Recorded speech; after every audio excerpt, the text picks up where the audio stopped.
yung mga mistakes na meron, na nakikreate ang ating government ngayon, gina-justify lagi ni Attorney Claire Castro, yung PCO-USEC, na hinire ni PBBM tsaka ni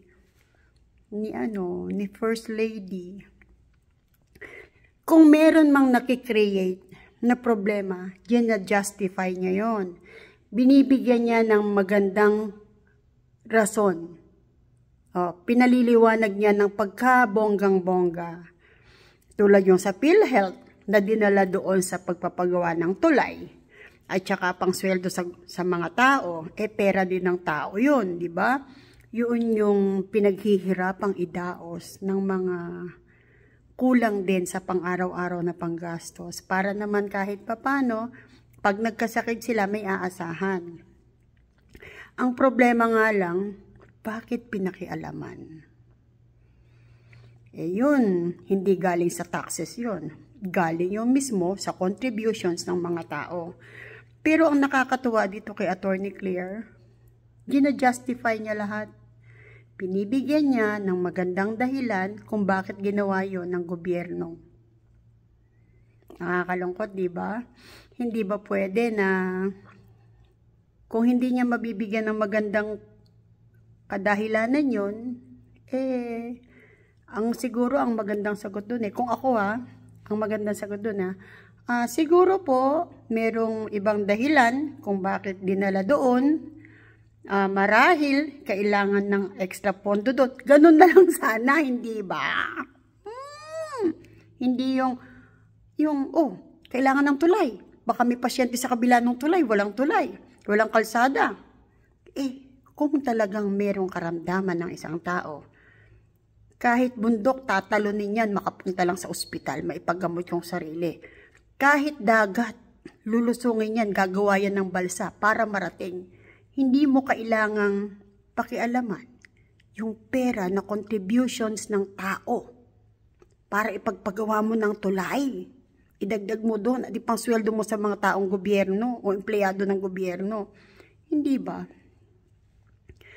Gina-justify niya binibigyan niya ng mga kadahilanan.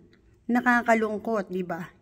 Hearing from a lawyer, di ba?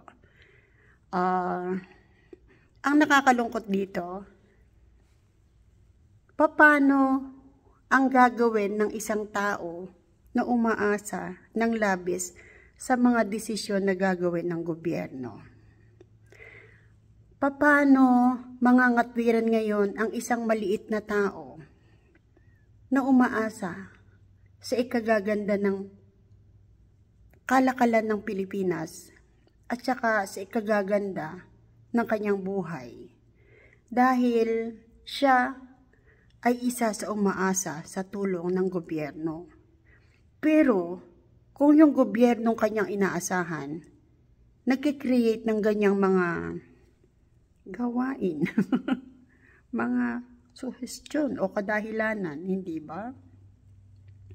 Isa ako sa poor among the poor. Dumigay na naman ako. Bakit ba ganun? Basta nagre-record ako. Basta, di ba, dumigay na naman. Nakakainis ba? Pero dahil komportable na ako, okay na rin. Di ba? Kaya kayo, dapat komportable kayo sa ginagawa nyo. Komportable na sila sa mga kasinungalingan nila. Kasi sa kanila, ang pagsisinungaling ay isang ordinaryong gawain na lang. Na ang feeling nila, komportable na ako dito, komportable na rin ang mga nakikinig sa akin, kaya okay na okay lang. Ipagpapatuloy ko lang itong paggagawa ng mga bagay-bagay at pagsasalita ng mga medyo lihes doon sa kanilang sinasabing katotohanan. Kasi, pag nag-create ng problema, o may nag-create na problema, itong mga pinagtatanggol ko, paninindigan ko na to, kahit magsinungaling pa ako. Siguro ganun na, no? Nakakalungkot, di ba? Nakakalungkot.